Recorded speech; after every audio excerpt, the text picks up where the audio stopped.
za namna zote katika jina la Yesu Kristo wa Nazareti. Kila pando katika ufahamu, kila roho ya kuzuia mafundisho yasifike hata yakazaa matunda, na ikemea katika jina la Yesu Kristo wa Nazareti, na itoa nje kutoka katika fahamu zao, bali Bwana neno lako wakapate kulitafakari usiku na mchana, sawa sawa na hiyo Zaburi ya kwanza, wakafananishwe na mti uliopandwa kando kando ya vijito vya maji, ukazae matunda kwa wakati wake na kwa majira yake. Baada ya kusema hayo, narudisha heshima na utukufu katika kiti cha enzi, katika jina la Yesu Kristo wa Nazareti aliye hai, mwana wa Mungu. Amen. Amen. Basi tunaendelea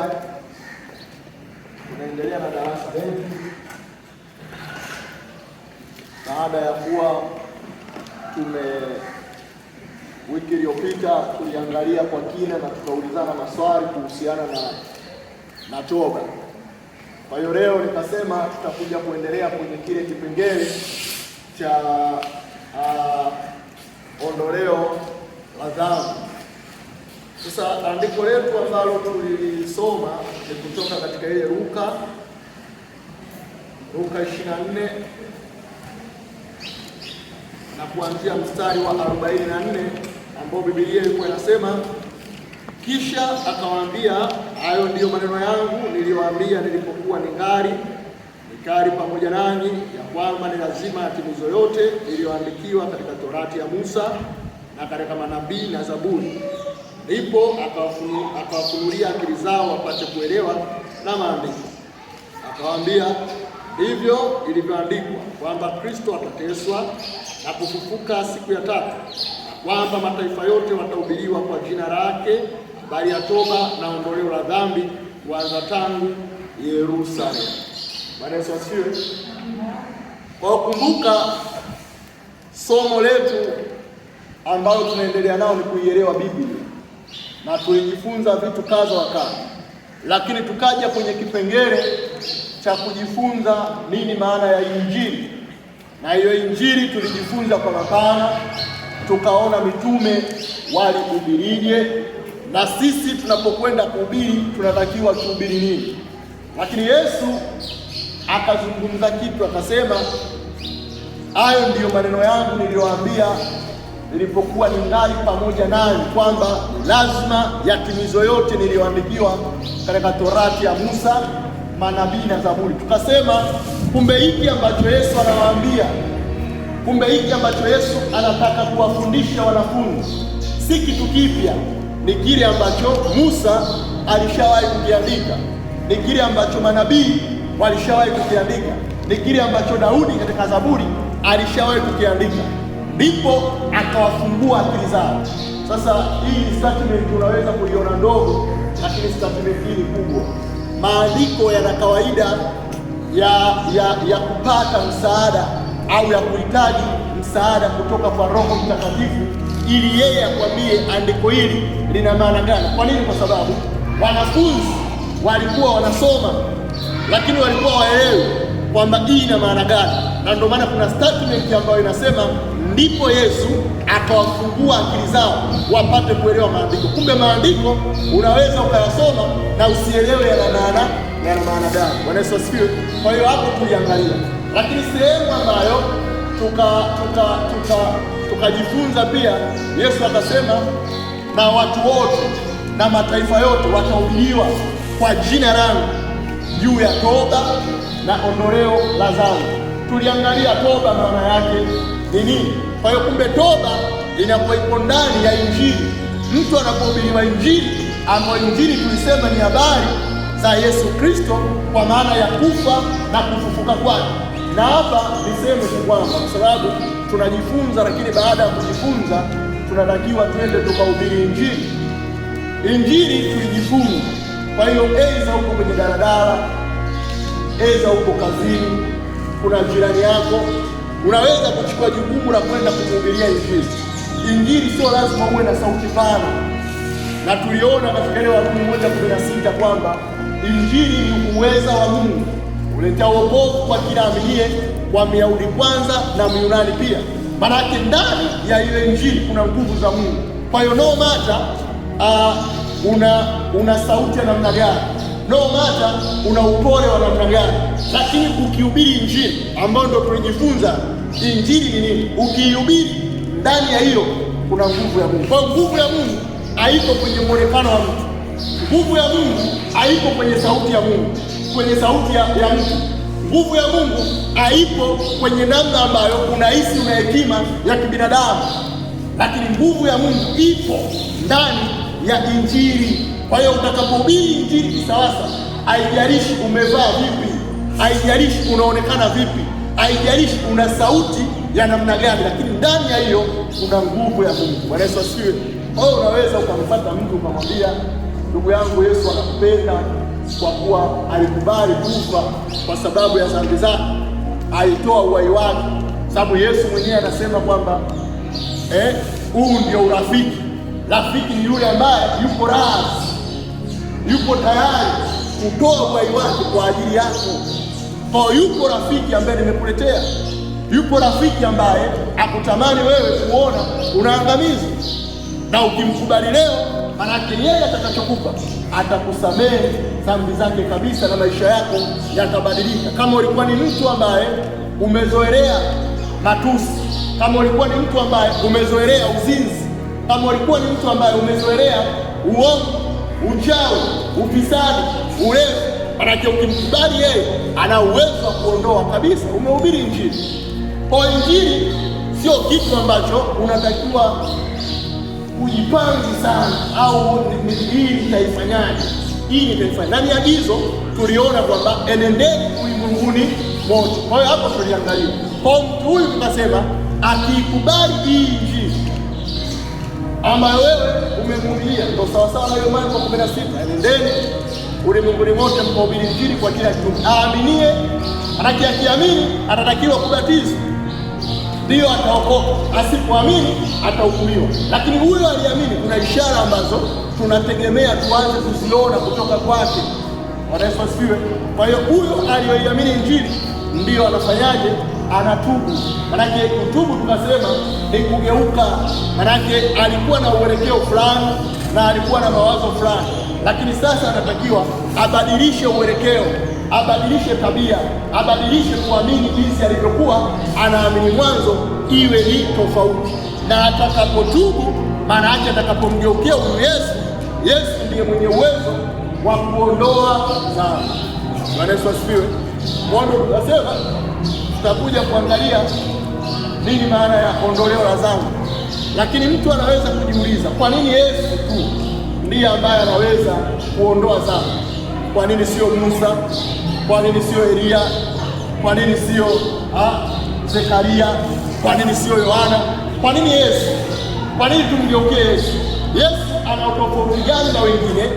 Yeye awe na sababu ya kuondoa dhambi, alafu wengine wasiwe na sababu au wasiwe na uwezo wa kuondoa dhambi. Kwa nini Kristo ndiye yeye watu wote tunatakiwa kumwangalia ili aondoe dhambi? Bwana Yesu asifiwe. Ila kuna kitu nataka tukiangalie, ambacho kitu hiki tutakuwa nimegusa katika sehemu mbili. Kama unakumbuka somo langu nilianzia katika ile Mathayo 22 pale ambapo Yesu alisema kwamba mwapotea kwa kuwa mjui maandiko wala uweza wa Mungu. Uweza wa Mungu nikasema hizi ni nguvu za Mungu. Miongoni mwa nguvu za Mungu nilisema jina la nani? Jina la Yesu ni nguvu ya Mungu. Sasa jina limekuwa linatajwa katika sehemu kadhaa, limekuwa linatajwa. Kwa mfano hapa anasema watu wote watahubiriwa habari njema kwa jina langu juu ya toba na ondoleo la dhambi. Kwa kuna sehemu kadhaa ambayo jina la Yesu linatajwa, alafu ndo linaambatanishwa na injili. Je, hili jina linakuwa lina maana gani? Ni hivi tu tunaposema jina la Yesu linaishia tu hivyo? Tunapokemea mapepo tunaposema kwa jina la Yesu, uelewa wetu unatakiwa kuishia hapo? Au jina la Yesu lina maana gani? Maana anasema kwa jina langu watu wote watahubiriwa juu ya toba na ondoleo la dhambi. Kwa jina la Yesu watu wote watahubiriwa juu ya toba na ondoleo la dhambi. Bwana Yesu asifiwe. Bwana Yesu asifiwe. Sasa tuangalie jina la Yesu.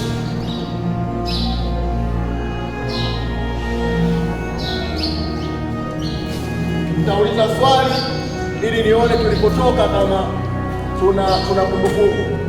Nilisema Agano la Kale limeandikwa kwa Kiebrania. Je, Agano Jipya limeandikwa kwa lugha gani?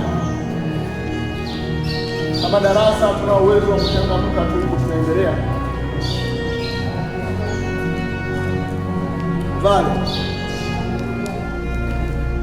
Agano la Kale limeandikwa kwa Kiebrania.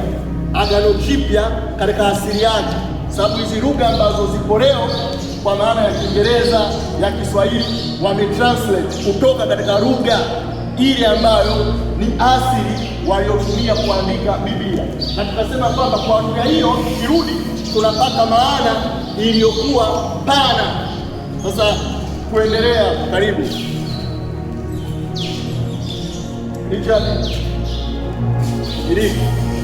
hivi ni vitu vya msingi na tulijifunza. Ukienda nyumbani soma. Bwana Yesu asifiwe. Vitakusaidia. Kwa nini? Kwa sababu kuna wakati nataka niendelee, lakini kumbe nyuma tayari tumeshasahau. Kwa hiyo kitu ambacho hata nataka kusema sasa hivi kinaweza kikakuchanganya au usione kina msingi, lakini kumbe kama kule mwanzo tulipotokea ungekuwa ni mtu ambaye unajifunza hivi vitu. Unaweza leo ukaviona sio muhimu, lakini kesho ukatamani kwamba nilitamani. Bwana Yesu asifiwe. Kwa hiyo kumbe Agano Jipya, Agano limeandikwa kwa nini? Kwa Kigiriki.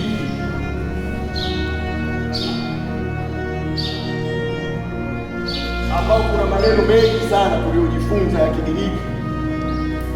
Tuliangalia maneno mengi sana. Sasa leo nataka nikuoneshe jina kwa Kigiriki. Jina maana yake ni onoma. Hivi vitu tunapojifunza haina maana kwamba tunakuletea ili pengine tukufundishe Kigiriki, lakini tunataka tukuoneshe kwamba maana pana iliyokuwa juu ya jambo fulani. Leo hiyo ukisema tu kwa jina la Yesu, maana yake utaishia tu kusema kwa jina la Yesu, na kuna wakati tunaombea mapepo kwa jina la Yesu, lakini kuna kitu gani lile jina ambalo linaweza kutofautisha? Kwa hiyo onoma kwa wenzetu, hizi lugha maana yake zimezidiana upana wa maana kulingana na asili ya lugha na ile lugha iliyokuwa kongwe kupita nyingine. Kwa mfano sisi lugha yetu ukiangalia, ukienda nyuma zaidi ya Uturuki, kwa hiyo unakuta ni lugha ambayo imekopa maneno mengi kutoka kwenye lugha kongwe. Kwa mfano sisi tuna maneno mengi sana katika lugha ya nini, ya Kiarabu, ambao tumefanya kuchukua. Kwa hiyo ukirudi kule unakuta maana iliyokuwa pana. Sasa onoma ina maana zaidi ya 3 au 4. Ya kwanza ni authority, kwa maana ya mamlaka. Lakini ya pili ni kazi. Lakini ya tatu ni mafanikio, achievement. Na 4 ni sifa. Kwa tunaposema kwa jina la Yesu, maana yake tunaangalia hilo jina lina sifa gani. Tunaposema kwa jina la Yesu, hilo jina lilifanikiwa kwenye nini? Tunaposema kwa jina la Yesu, hilo jina lina mamlaka gani? Tunaposema kwa jina la Yesu, hilo jina lilifanya kazi gani? Au mwenye hilo jina alifanya kazi gani? Bwana Yesu asifiwe. Tutakubaliana au utakubaliana vipi kwamba, ngoja nikupe mfano. Eza braza Kamgisha pale jina lake ni Kamu, lakini ikitokea kuna Kamu wawili mpaka watatu, alafu mtu akasema Kamjo, ni ngumu sana kutambua ni Kamu yupi. Kuna uwezekano wale wote wakafanyaje, wakanyanyuka na wakaja. Kwa nini? Kwa sababu haujatofautisha. Kwa hiyo kumbe utagundua Kamu sio jina lake, maana mwenye jina hilo anaweza kuwa nalo hata mwingine. Lakini utakapoanza kutofautisha kwa sifa, utakapoanza kutofautisha kwa kazi, utakapoanza kutofautisha kwa mafanikio, ndio utaanza kutofautisha kati ya kambi moja na kambi nyingine. Kwa leo hii unaposema jina la Yesu, pengine hiyo Yesu yenyewe inaweza haina nguvu kama umeshindwa kuelewa ni Yesu gani ambaye namtamka hapa. Utakaposema kama yule ambaye ni mwalimu, wote hawawezi kuwa ni walimu. Utakaposema kama yule ambaye ni mwanajeshi, wote hawawezi kuwa kama, wote hawawezi kuwa wanajeshi. Maanake kwa kadri unavyoanza kumtofautisha, kwa kadri unavyoanza kutaja sifa zake, utakaposema kama yule ambaye alishawahi kugombea ubunge na akashinda, manake wote hawawezi kuwa aligombea ubunge na akashinda.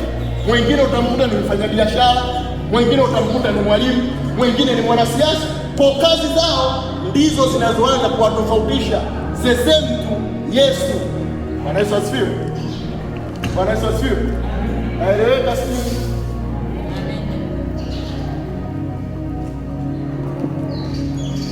Nakupa mfano mwingine. 2020 nafikiri katika uchaguzi mkuu wa Magufuli ilisha kutokea tukio moja katika kampeni. Mwimbaji mmoja wa Injili na mtangazaji, mwimbaji yule akaimba na watu wakafurahi, lakini yule mtangazaji ambaye ndiye alikuwa anaendesha kile kipindi pale juu akawa anamwambia muda ni kama umeisha. Yule mwimbaji akasema, unajua wewe fulani, wewe ni bangi sana. Yule jamaa aliambiwa vile akujali kama kuna viongozi au kama kuna nani. Alichokifanya alimtandika mtama pale pale juu ya stage. Baadaye yule alikuja kuhojiwa au aliulizwa, kwa nini ulifanya vile? Unajua alijibu nini katika interview? Akasema, unajua jina langu nimelijenga kwa muda gani mpaka yeye anataka kuja kulivunja siku moja? Unajua watu wanaliheshimu kwa muda gani? Unajua napata promotion, napata dili kutumia jina hili. Kwa hiyo kumbe jina linajengwa. Akasema yeye anataka kulichafua jina langu. Kwa hiyo kumbe jina, unaweza kujiuliza, je, alitaka kulichafua jina lake kwa kulipaka matope? Alitaka kulichafua jina lake kwa namna gani? Kwa hiyo kumbe mtu kwa kadri anavyojibidiisha, kwa kadri anavyokutana na vikwazo anashinda, kwa kadri anavyoishi analijenga jina lake, kwa kadri anapokuwa mtu mkubwa analijenga jina lake, na jina hilo kwa kadri siku zinavyoenda, jina hilo linapata nguvu na linapata mamlaka. Leo hii utakapoenda kijijini, nimeshakupa mfano, ukisema kwamba umefanya kosa alafu ukakamatwa ukapelekwa kituoni, alafu mapolisi wakakuhoji wewe ni mtoto wa nani, ukasema mimi ni mtoto wa rais mstaafu Kikwete, au siweke rais ukasema mimi ni mtoto wa nani, wa Jakaya Kikwete. Kwa rais asiyemjua Jakaya Kikwete anaweza kukutandika kibao. Maana yake nini? Ndani ya Jakaya Kikwete haitishi, lakini kinachotisha ni kile alichokifanya huyu Jakaya Kikwete, ni ile achievement. Ili jina liliachieve nini? Ili jina lilikuwa lina mafanikio gani? Ili jina lina mamlaka gani? Ili jina lilikuwa linafanya kazi gani? Kwa hiyo watu wanachokiogopa sio jina. Jina ni kawaida tu, kwamba na ndio maana leo hii hata unaweza ukamzaa mtoto ukamwita Yesu, lakini usifikirie huyo Yesu akipita mitaani mapepo atakuwa anakimbia. Maanake wao waangalie jina Yesu, wanaangalia huyu anayemiliki ile jina Yesu amefanya nini. Kwa mapepo yanaangalia zaidi ya hiyo jina Yesu, yakimwangalia anamuona ni kama mtu ambaye ana mamlaka yote mbinguni na duniani. Wakimwangalia wanaona ni mtu ambaye aliyekubali kutoa uhai wake kwa ajili ya watu wengi. Wakiangalia wanamuona ni mtu ambaye ni mwana wa Mungu. Wakiangalia wanamuona ni mtu ambaye ni mwaminifu. wakiangalia na mwana ni mtu ambaye ni mtu mwenye matendo mema. Kwa hiyo wewe unayetamka kwa jina la Yesu, usipojua hivyo, mapepo stili bado yatakusumbua. Na ndio maana hata wana wasikia walisema tunamhubiri Yesu ambaye alihubiriwa na Paulo. Mapepo yalifanyaje? Yaliwalarua. Kwa nini? Kwa sababu hawana mawasiliano, hawana connection kati ya wao na huyo Yesu anayemhubiri. Kwa hiyo unaposema kwa jina la Yesu kwa maana ya onoma, ni lazima ujue jina hili lina mamlaka gani, jina hili lilishinda kwenye nini, jina hili lina mafanikio gani, jina hili lina sifa gani. Kwenye sifa za Yesu ziangalie, yeye ni mwaminifu. Pengine hakuna mtu aliyekuwa mwaminifu kama Yesu. Bwana Yesu asifiwe. Bwana Yesu asifiwe. Kwa hiyo Yesu anaposema watahubiri juu ya toba na ondoleo la dhambi kwa jina langu, hilo jina maana yake sasa ndio hili. Bwana Yesu asifiwe. Bwana Yesu asifiwe. Lakini mtu ambaye atajua kwamba huyu mtoto kumbe ni mtoto wa kikweli, manake hadi mtu akikuwa atakaa nini? Atakaa pembeni. Kila atakayekuja akiambiwa, haijalishi umefanya nini, watu wanaanza kukaa kwanza pembeni kujadili. Bwana kweli, manake lile jina lenyewe halitishi, lakini aliyekuwa analimiliki hili jina ni nani? Alishawahi kuwa rais, alishawahi kuwa waziri wa mambo ya nje, alishawahi kuwa nani? Sasa hivi mwenyewe ni mtu mwenye pesa. Watu wanapigiana simu wakiconfirm kwamba ni kweli, wanakuambia wewe nenda, huo umevunja sheria za barabarani, huo umemtandika mtu kibao. Na ndio mapepo yanavyokuona kwa wewe ambaye unamiliki jina la Yesu, yakikuangalia yanasema huyu hatumwezi, anayetembea naye ni mkuu, huyu hatumwezi. Ukuu wake unatoka wapi? Kwenye kazi aliyoifanya Yesu ya kukomboa. Ukuu wake unatoka wapi? Kwenye mamlaka aliyokuwa nayo Yesu. Nilifundisha katika mamlaka ya mwamini, nikasema mamlaka ndiyo inayokontrol nguvu. Yaani jambo kama hauna mamlaka nalo, hauna nguvu nalo. Na tukasema mamlaka inafanya kazi kwa mipaka. Yaani leo hii Rais Mama Samia ana mamlaka juu ya Tanzania, ana mamlaka juu ya nini? Ya Tanzania. Lakini sheria zake ambazo ana mamlaka nayo, hawezi akaenda Kenya akasimama akasema sasa wa Kenya na waambia kulala mwisho na 12. Yaani mpaka yule usiyemzania anaondoka anacheka. Yaani mtu wa kawaida tu labda muuza tu labda mahindi au nini, rais anadharauliwa na muuza mboga. Kwa nini? Sheria yake haifanyi kazi. Kwa hiyo mamlaka ina limitation. Lakini sasa angalia mamlaka ya Yesu ilivyokuwa haina wigo, ilivyokuwa haina mipaka. Yesu anasema katika hiyo Mathayo 28:18, nimepewa mamlaka yote mbinguni na duniani. Maanake mamlaka hii inapita kote. Kwa hiyo wewe ukiwa na Yesu na ukaenda sehemu, mapepo, waganga, wanani, maanake wao wanaangalia wasema mamlaka hii haina nini? Haina kipingamizi, haina mwisho. Ni wewe tukitambua kwamba nina mamlaka isiyokuwa na mwisho. Maanake nini? Zipo mamlaka zina mwisho. Mkuu wa TRA leo hii anaweza akatoa tangazo juu ya ukusanyaji wa kodi wa Tanzania, lakini hawezi akaenda Uganda akasema kodi labda 1, 2, 3. Watu watamwambia bwana, mambo yapo huko Tanzania. Ana mamlaka katika ukusanyaji wa mapato na neno lake linaweza kuwa sheria, lakini sasa mamlaka yake ina nini? Ina mipaka. Tukatoa pia mfano tukasema mchungaji anaweza kuwa na mamlaka juu ya kanisa. Kwa nini? Kwa sababu ni kiongozi. Akasema kesho watu wote tutaingia kwenye maombi. Hakuna mtu ambaye anaweza akasema sikili, lakini hawezi akaja kwako akaanza kusema kwamba wewe sasa wanasema sasa hivi ninavyokuona inabidi unalala saa ngapi? Saa 12. Lazima unasema mchungaji, hii sasa hii imepitiliza. Kwa nini? Unamheshimu, lakini ana mipaka yake. Unamheshimu katika level ya kanisani kwa sababu ni mchungaji wako. Kwa mamlaka ina nini? Ina mipaka. Kwa Yesu sasa mamlaka yake jina hilo likitajwa kwa maana ya onoma, ndani yake kuna mamlaka. Mamlaka hiyo isiyokuwa na kikomo. Bwana Yesu asifiwe. Kwa utaweza kugundua au utaweza kujua jina hili lina nguvu kiasi gani. Kwa unaposimama au unapoomba juu ya mapepo au unapoomba juu ya kitu chochote kupitia jina la Yesu, lazima uambatanishe na hizo. mamlaka ya hili jina ninavyolitamka. Je, kuna kitu chochote ambacho kinaweza kuzuia? Je, kuna kitu chochote ambacho kinaweza ikafanya jambo hili lisitokee? Kwa nini? Kwa sababu nimetamka jina lililopita majina yote. Ukimwi kitu gani? Kansa kitu gani? Typhoid kitu gani? Lakini hofu iliyokuwa ndani yako na kutokuamini uwezo wa hilo jina ndio unafanya jambo hilo lisiwezekane. Petro akasema katika Matendo 4:12, hapana jina jingine limpasalo mwanadamu kuokolewa kwao isipokuwa ni jina la Yesu. Bwana Yesu asifiwe. Bwana Yesu asifiwe. Kwa hiyo hapo pia nimegusa sehemu mbili. Kipengele cha jina kilikuwa kinajitegemea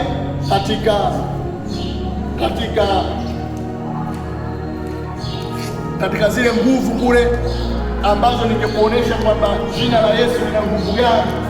Unapokuwa unaomba ni lazima ujue hilo jina lina nguvu gani. Lakini pia kwa kuwa nimeliona mara kadhaa katika kwa jina lake watu wote watapata toba na ondoleo la dhambi. Kwa jina lake nimetamani nikufundishe nini maana ya jina. Bwana Yesu asifiwe.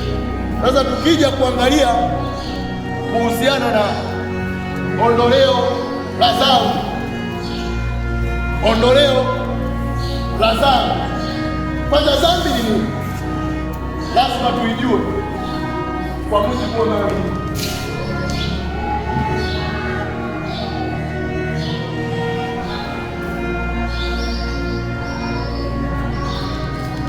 Tumeshikamu nisomee kama uko na Biblia, waraka wa kwanza wa Yohana 3.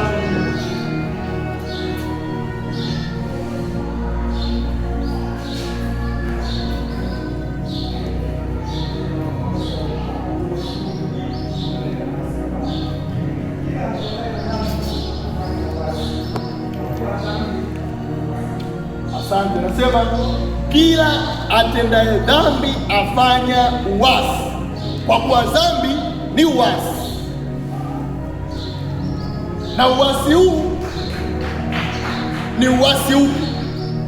Manake kile ambacho Mungu amekwambia na wewe haujakifanya, umeasi agizo, umeasi sheria, umeasi tamko la Mungu, manake hiyo ni dhambi. Tunaiona ilitokea kwa Adam, lakini pia tunaiona ilitokea hata kwa nani? Hata kwa Sauli. Anaambiwa utakapoenda teketeza vyote, lakini yeye anaweka nadharia kwamba je, ina maana Mungu matoleo haya, sadaka hizi, ng'ombe hao walionona, vitu hivi vilivyonona, itakuwa apendezwi navyo? Lazima Mungu atapendezwa navyo. Huyu ni Mungu wa namna gani atakayemkataa ng'ombe wa namna hii? Ataikataa punda wa namna hii? Ataikataa kondoo wa namna hii? Mbona wamenona?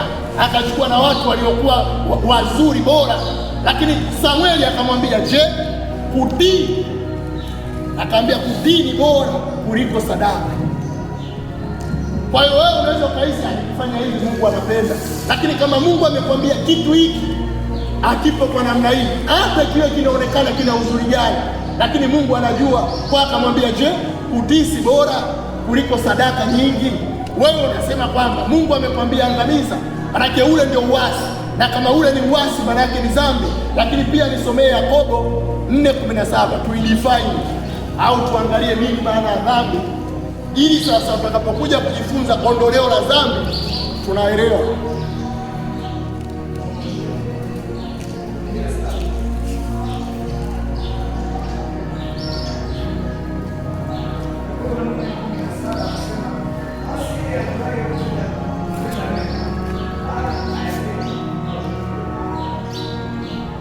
Yeye ajuaye kutenda mema lakini atende, kwake mtu huyo ni dhambi. Unajua Mungu alimuumba mwanadamu na dhamiri, ambayo dhamiri ni sehemu ya mwanadamu lakini katika roho. Maana tulijifunza pia hapa, mwanadamu ana sehemu tatu.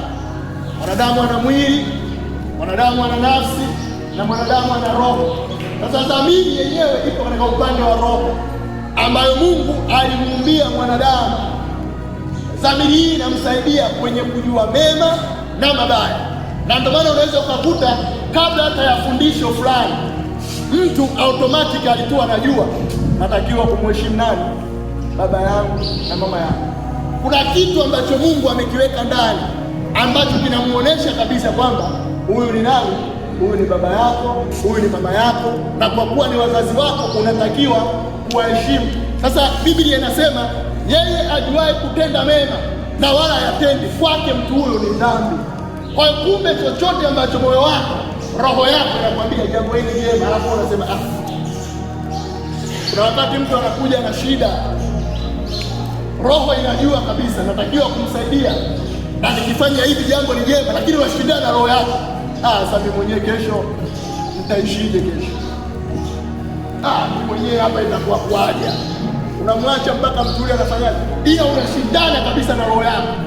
Maneno aliyokuambia yamekuingia, shida aliyokuambia imekuingia, lakini unapambana na roho yako kwamba bwana, mimi nishasaidia sana, hakuna nilichofaidi, mimi nishatoa sana, acha tu, kama kula njaa kama mwenyewe nishawahi kulala dhamiri na kushuhudia kwamba tenda jambo hili jema, lakini wewe utendi. Biblia inasema yeye ajuaye kutenda mema na wala hatendi, kwake mtu huyo ni dhambi. Lakini kule tumesoma inasema dhambi ni uasi, kwa kuwa yoyote afanyaye uasi ametenda dhambi. Bwana Yesu asifiwe. Sasa hiyo ndio definition ya dhambi. Tunajua kama hiyo sasa ni dhambi, lakini kwa mujibu wa maandiko, ukisoma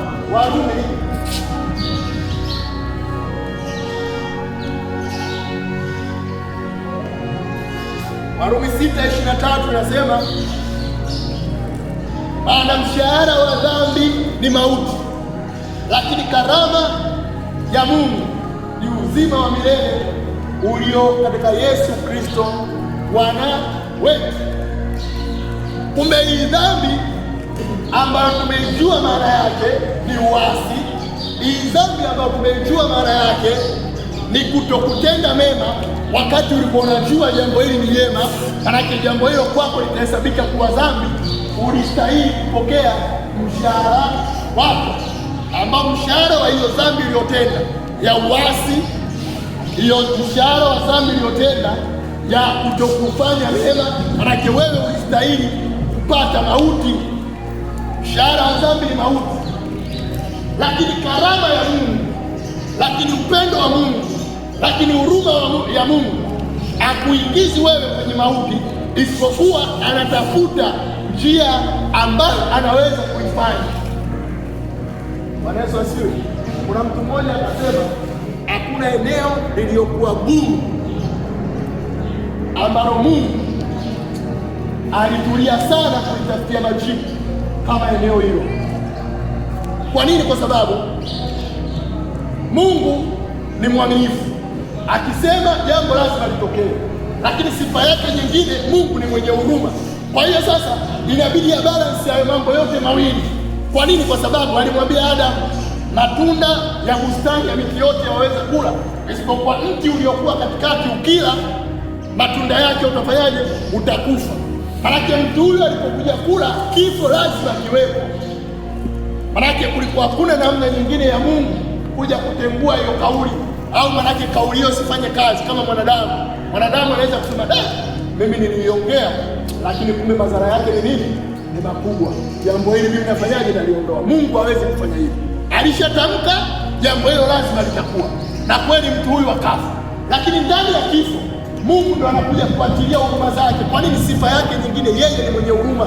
Kwa anatimiza kile alichokiongea, lakini muda huo huo pia anakuja kuangalia ni kwa namna gani naweza kufanya. Kwa nini? Kwa sababu ana uwezo.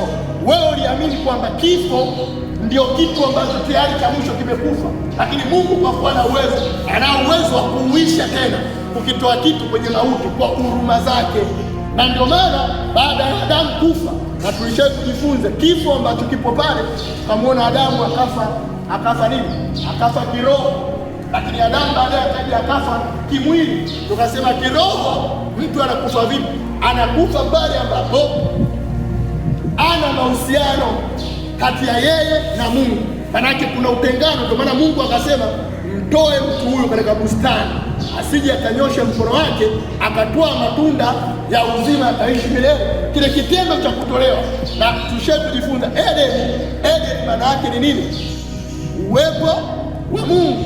Maana Adam anapotolewa Eden, maana anatolewa kwenye uwepo wa Mungu. Na tukasema siku zote kwamba Mungu yeye ni nuru, Mungu yeye ni uzima, Mungu yeye ni upendo.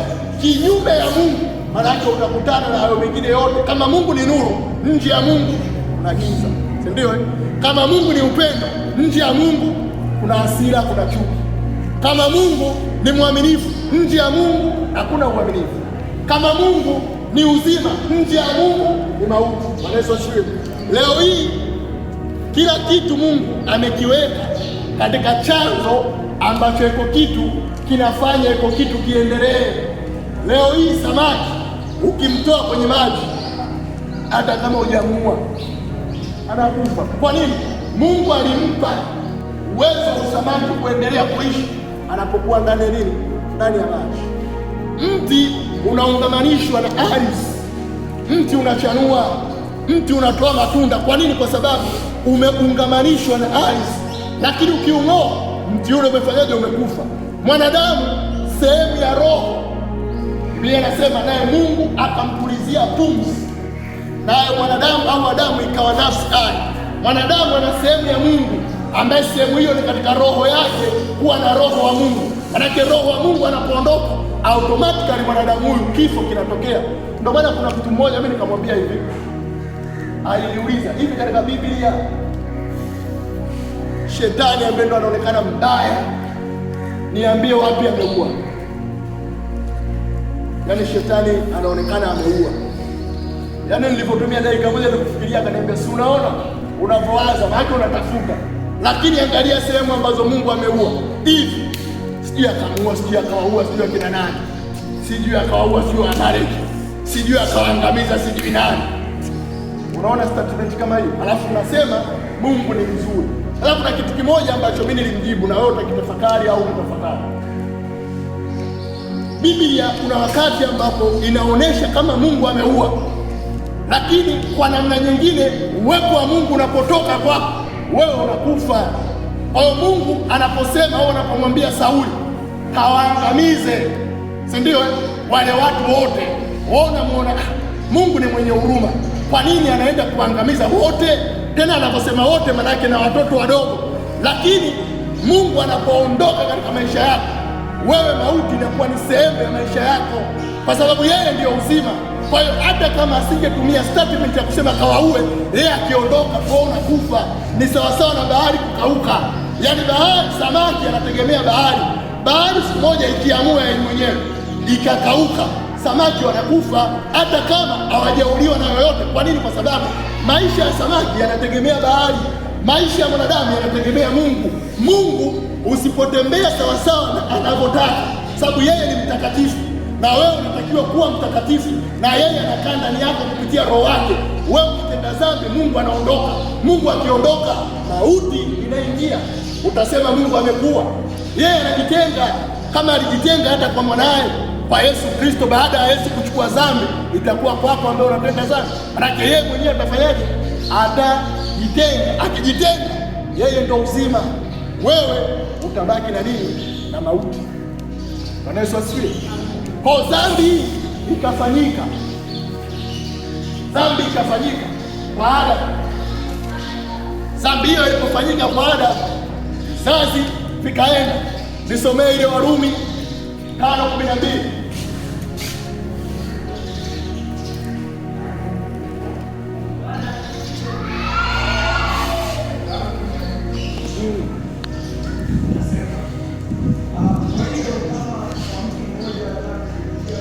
Hapo kwanza. Kwa hiyo kama kwa mtu mmoja dhambi iliingia ulimwenguni, nani huyo? Adamu. Adamu kwa kutokutii kwake dhambi ikaingia ulimwenguni, na wote waliofuata manake wakakumbwa na hiyo mauti. Tena mauti hiyo anasema ikatawala tangu Adamu mpaka nani? Mpaka Musa. Endelea.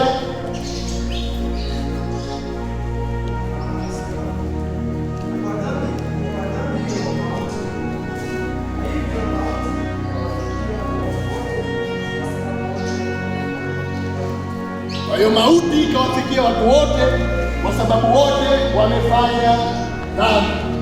Sasa baada ya Adamu, Mungu akaangalia akasema, okay, pengine huyu mwanadamu anaweza asihitaji msaada wangu, ana uwezo pengine wa kujiokoa. Mimi naweka standard ambayo standard hiyo akiweza kutembea, hiyo ndo standard ya kiutakatifu, kwamba akiishi katika hivi, akiishi katika hivi, akiishi katika hivi, atakuwa ameishi sawasawa na utakatifu. Ndio Mungu akaweka nini? Ndio Mungu akaweka sheria. Kuna amri 10 na kuna sheria zingine, sheria za kijamii, sheria za ndoa, sheria za watumwa, sheria za sadaka, sheria za ibada. Soma Mambo ya Walawi zote utaona sadaka unatakiwa kutoa, ibada inakuwaje, ndoa inakuwaje, mtu akijinajisi inakuwaje. Kwa sheria hizo ambazo sheria hizo mtu akitembea katika sheria hizo sawa sawa, manake huyo mtu atakuwa ameenda sawa sawa na mapenzi ya Mungu. Lakini kwa kuwa mwanadamu ana udhaifu, ili shindikana mtu kutembea katika standard yote. Kwa watu wao wanajikuta wanavunja zile sheria, wanamkosea Mungu.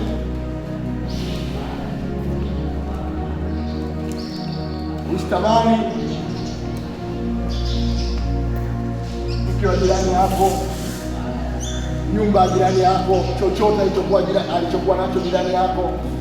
Usishuhudie uongo,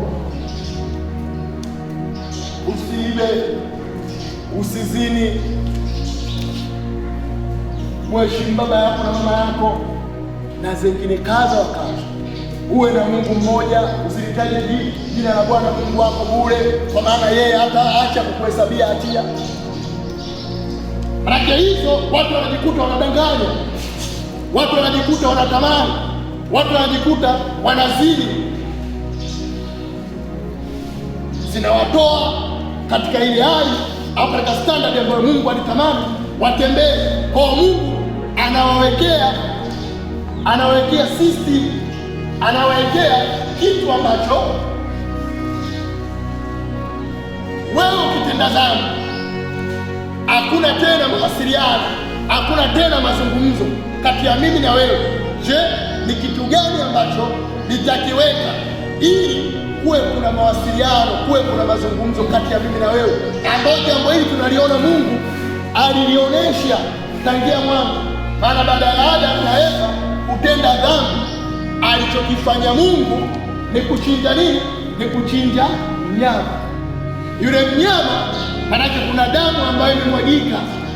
Damu ile inaonyesha kwamba aibu ya mwanadamu, sababu dhambi ni aibu mbele za Mungu.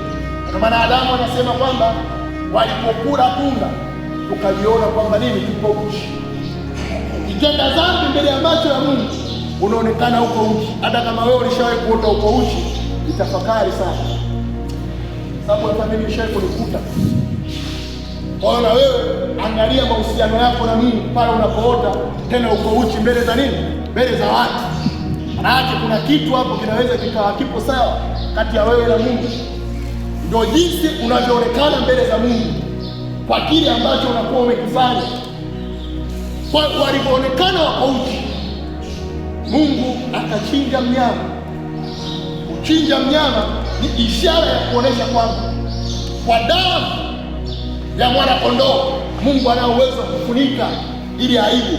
Kwa system hiyo na utaratibu huo Mungu aliweka tangia mwanzo.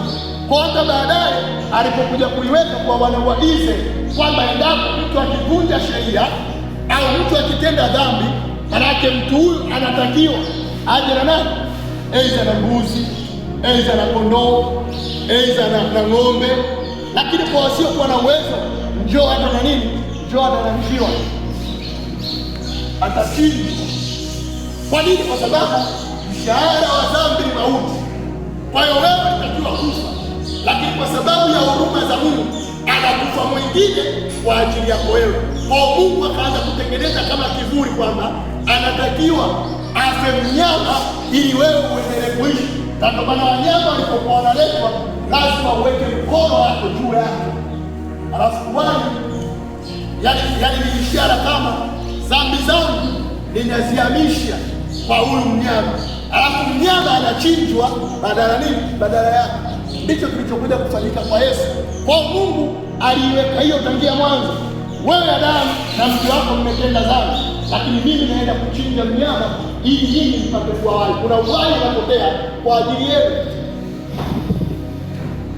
Makuhani wanachukua damu za wanyama ambao watu wametenda dhambi, wanaingia nao patakatifu pa patakatifu, ili watu wale wapate kufanyaje? Kupatanishwa na Mungu. Bwana Yesu asifiwe. Tuanze kusoma maandiko kwa muda uliobakia, maana wiki ijayo nataka niendelee na kitu kingine. Nisomee Mambo ya Walawi, Mambo ya Walawi 4, tuone kwa haraka system iliyokuwa inatumika.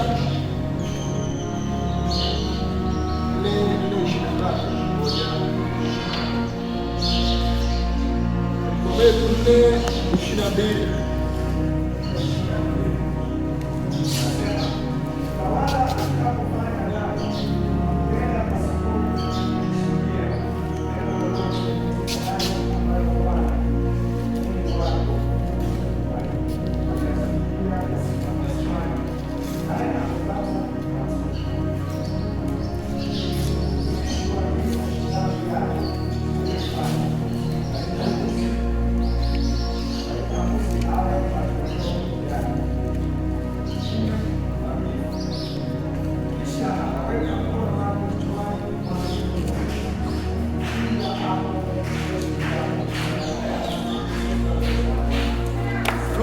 Luka nenda malizia 26.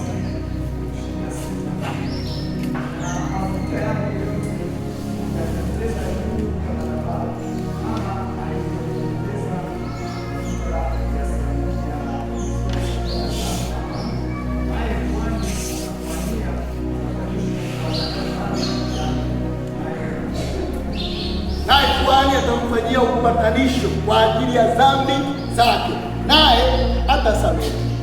Kwa kusamehewa kwa dhambi alizozitenda mtu, ambao tuliangalia nini maana ya dhambi.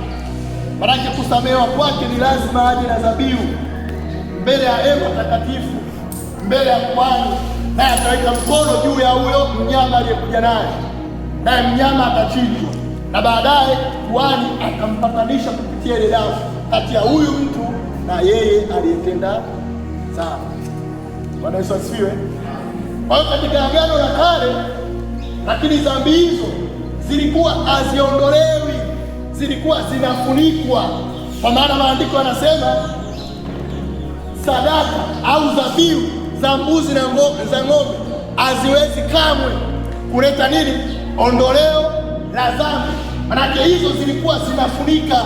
Manake baada ya mwaka mmoja kuna ile conscious sin, yaani mtu anaanza kujihisi ana dhambi, mtu anaanza kujiona ni kana kwamba ana nini? Ana dhambi. Manake anatakiwa tena alete tena. Inamsaidia ndani ya mwaka mmoja. Baada ya mwaka mmoja anakuja analeta tena. Ndipo sasa system hiyo ilipokuwa inaenda, manake Biblia inatambulisha kwamba hiyo ilikuwa ni kivuli cha mema yajayo na wala si sura kamili ya mambo yenyewe. Kwa Mungu alikuwa anajaribu kuonesha kwamba sisi au taratibu wa mwanadamu kurudi kwake pale ambapo anakuwa ametenda dhambi, anarudi kwa namna ya sadaka. Sadaka hiyo lazima uhai utolewe, na ndio maana hata kwa Kaini na Abili kuna kitu cha kujifunza. Unaweza ukashangaa kwa nini Kaini sadaka zake zilikataliwa, Abili zilikubaliwa. Mungu anakuonesha kwamba yeye sadaka zake ni pale ambapo mnyama pengine anachinjwa, yaani uhai unapotoka ndipo Mungu anakuonekana kwamba kitu hiko, yaani pale unafundishwa unawezaje kurudi kwa Mungu, unawezaje kurudi kwa Mungu. Manake unarudi kwa Mungu kwa namna hii ambayo Mungu ameiweka. Bwana Yesu asifiwe. Sasa Mungu akaja akazungumza akasema, kwa kuwa nimewekea utaratibu huu, lakini utaratibu huu si utaratibu wa kudumu. Manake utaratibu huu hata nimewawekea, lakini hakuna anayeweza kwenda nao. Kila mwaka mnatenda kosa, kila mwaka mnakosea, wanyama wanachinjwa. Ndio Mungu kupitia kinywa cha nabii Yeremia kuna kitu akakizungumza. Nisomee Yeremia 31 mpaka 34 uone Mungu anatabiri kitu ambacho kitakuja.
Maana nitausamehe uovu wao, wala dhambi yao sitaikumbuka tena.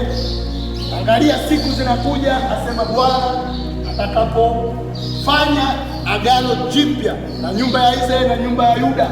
Manake anasema agano hili la kwanza wamelivunja, wameshindwa kuendana nao. Ingawa nilikuwa mume wao, lakini walishindwa kuenda sawasawa na kile ambacho nakihitaji. Sasa nitafanya agano jipya na nyumba ya Yuda, nitafanya agano jipya na nyumba ya Israeli. Hakutakuwa kuna mtu ambaye atasema mjue Bwana, maana wote watamjua. Nitaweka sheria zangu katika mioyo yao. Unajua agano la kale, yaani wewe unamwona mtu ana dhambi, kisa haujamuona amezini, yaani mpaka mtu azini au mpaka mtu aibe ndio unasema huyu katenda dhambi. Kwa hiyo ilikuwa ni agano kwa namna ya mwili, sio roho. Kwa nini? Kuna mtu hajaiba kwa sababu amekosa tu mazingira ya mwili, lakini moyoni mwake anasema hali hapa timing ingekaa vizuri, mimi kitu mbona naondoka na Mungu mtu huyu ashamhesabia kuwa ni nani? Ni mwizi. Ila wewe binadamu au Torati bado haijamtambua kama mtu huyu ni mwizi. Kwa nini? Hamna ushahidi uliokuta nao. Kumbe yeye anasema kwa kuwa pale getini kuna nini? Unasachiwa, unapotoka, lakini alishaiba moyoni mwake. Ndio maana Yesu akasema imeandikwa usizini. Lakini yoyote amwangaliaye mwanamke kwa kumtamani amekwisha kuzini naye. Agano jipya ambalo nitaagana nao, nitatia sheria zangu katika mioyo yao. Manake Mungu anaangalia moyoni, sababu kimjaacho mtu ndicho kimtokacho. Hivi unajua auibi kabla hujaazimia moyoni, auzini kabla hujaazimia moyoni. Mawazo yanaanziana moyoni kwamba huyu wewe mmoja, huyu mimi kuna siku huyu. Mungu alishamaliza, alishakuona wewe ni aufai, na ndio maana akakuagizia Roho Mtakatifu ambaye atakusaidia kuanzia ndani, kabla chemichemi au dhamiri mbaya isiwe ndani yako inaweza kutoa huo ubaya. Bwana Yesu asifiwe. Sasa muda umekwisha, na kipengele hicho mimi nitamani nikimalize tu leo, na nitamani niache muda wa maswali. Sasa tuna dakika 5, lakini ukisoma katika hiyo Yohana 1 sababu hapo nitaka pia nitoe sababu kwa nini Yesu ndiye ambaye anafaa kuondoa dhambi, lakini pia kwa nini si mwingine ni Yesu. Lakini nitamani tuangalie maandiko.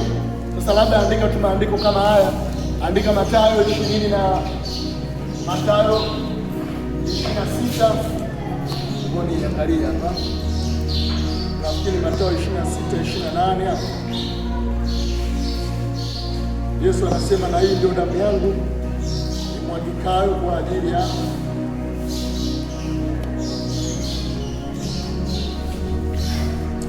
Mathayo 26:28, kwa maana hii ndio damu yangu ya agano imwagikayo kwa ajili ya wengi kwa ondoleo la dhambi.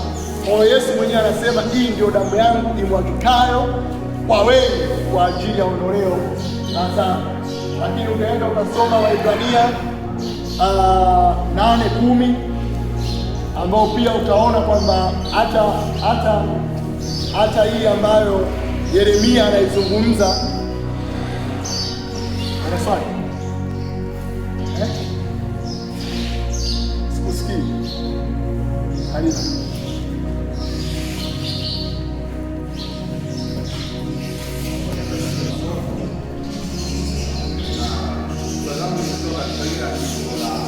Mambo ya Walawi 22 anasema mtawala atenda dhambi pasipo kukusudia. Sasa nimeuliza swali kama ya vijana upate mwalimu zaidi, nataka nielewe zaidi hapo. Mtawala atakapotenda dhambi pasipo kukusudia. Sasa swali langu ni kwamba dhambi ya pasipo kukusudia na dhambi ya makusudi kwa kukusudia hivi, wanataka fahamu zaidi. Nafikiri andiko ambalo tumelisoma katika Mambo ya Walawi hiyo 4:22, na ukianzia hiyo Mambo ya Walawi moja, maanake wanatajwa watu wa aina tofauti. Kwa mfano inaanza na kuhani hapo mwanzo, ikiwa kuhani ametenda dhambi, na ndio maana katika Waebrania Yesu anakuja kuonekana kuwa ni kuhani mkuu. Kwa nini?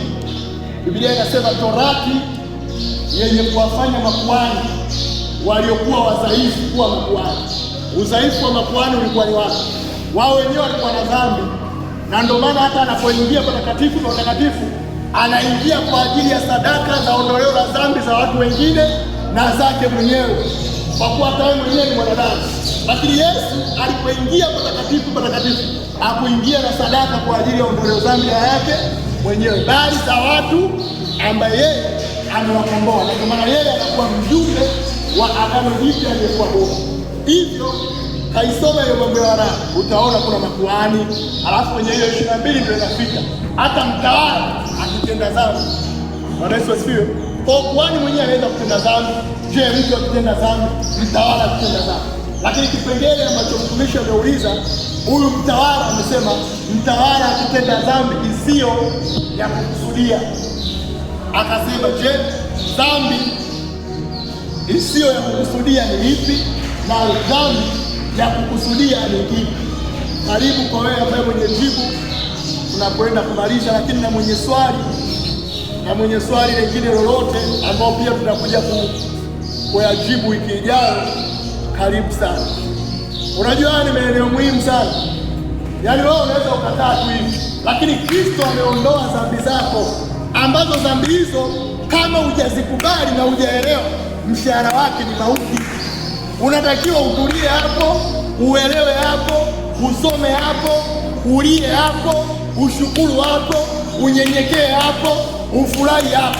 Lakini ukikaa kama mambo fulani hayakuhusu, ndugu yangu, ni hatari. Ndio maana leo Waebrania sura ya 2 kuna statement ngumu inawekwa, inasema ikiwa Torati, si ndio? Nilisema kitabu cha Waebrania kinafanya comparison, yani kinamlinganisha Yesu aidha na wazee, Yesu na malaika, Yesu na Musa, agano la kale na agano jipya, si ndio? Lakini Yesu anaonekana bora katika sehemu zote. Yesu ni bora kuliko malaika, Yesu ni bora kuliko Musa, Yesu ni bora kuliko agano lililopita. Sasa wanakwambia hivi, ikiwa katika agano la kale mtu aliyekosa pasipo sheria anauawa, je, tutapataje sisi kupona tusipojali wokovu wa namna hii? Yaani ikiwa Yesu ni bora kuliko Musa, lakini mtu aliyekosa kwa Musa anauawa, je, wewe unaidharau sadaka ya Kristo utafanywa nini? Ndio swali ambalo linauliza. Yaani kule kwenye Torati ambaye Musa, Biblia inamuita kwamba yeye ni nani? Yeye ni mfanyakazi katika nyumba ya Mungu. Alafu Yesu anaitwa yeye ni mwana. Maana yake nini? Mfanyakazi akishapiga kazi si anaondoka. lakini mtoto manake ndo mlisi na ndiye mmiliki. Sasa unaambiwa ukimdharau tu mfanyakazi unauawa. Je, atafanywa nini aliyemdharau mtoto, aliyemdharau mwana wa mwenye nyumba? Ikiwa Torati ulikuwa ukiikosa unauliwa, je, wewe unaidharau sadaka ya Kristo? Tutapataje kupona tukidharau wokovu mkuu wa namna hii? Bwana Yesu asifiwe. Nenda na hilo swali. Wiki ijayo pia tutabaki hapo, alafu wiki zile zinazoendelea tutaendelea sasa katika yale maeneo ambayo tumetakaswa au iondoleo, au mtu anapopata ondoleo la dhambi anakuwa ameoshwa, au tunaposema damu ya Yesu inakutakasa na kukuosha, inaosha nini? Inaondoa nini? Unabakije? Unafanyikaje? Maana yake hapo ndipo utakapotakiwa kujifunza. Bwana Yesu asifiwe. Karibu. Kwa kubalia tunatakiwa kujua. Swali lake anasema kwamba sheria za Mungu mojawapo katika amri 10 inasema usitamani. Sasa mimi nitaongeza kitu kwamba je, sasa hivi bado tupo kwenye sheria hizo? Sababu Yesu alisema amri mpya nawapa kwamba pendaneni, kwa maana Torati yote na manabii utimilika katika nini? Upendo. Unaona? Ukipenda, yani mimi nikikupenda wewe sito kufanyia nini? Mabaya. Kwa hiyo tutaiweka sheria mpya ni ipi na kanisa inatembea kwenye sheria gani? Lakini swali, je, kama kutokutamani kitu cha jirani yako ni mbaya na nini? Je, nikitamani, si ndio, labda amejenga tu nyumba nzuri na hii nyumba bwana mimi kiukweli nitamani na mimi nitajenga, au ana kitu chema alafu nasema natamani kuwa kama fulani. Je, hiyo ni mbaya? Kwa hiyo swali hilo, nenda nyumbani kajifunze zaidi, mkija tunachangiana wote darasa. Alafu na swali la tumaini, kuna dhambi ya kukusudia na kuna dhambi isiyo ya kukusudia, na utofauti wake ni huu. Bwana Yesu asifiwe. Amen. Tupige makofi kwa kufunga. Roho Mtakatifu kwa kuendelea kujifunza, na hakika Bwana anafanyika baraka na tumaini katika maisha yetu, na kwamba Masihi hautatuacha au bali Bwana utaenda kutufundisha neno lako likapate kujaa ndani yetu kwa wingi sana. Rudisha heshima na utukufu katika kiti cha enzi. Amen.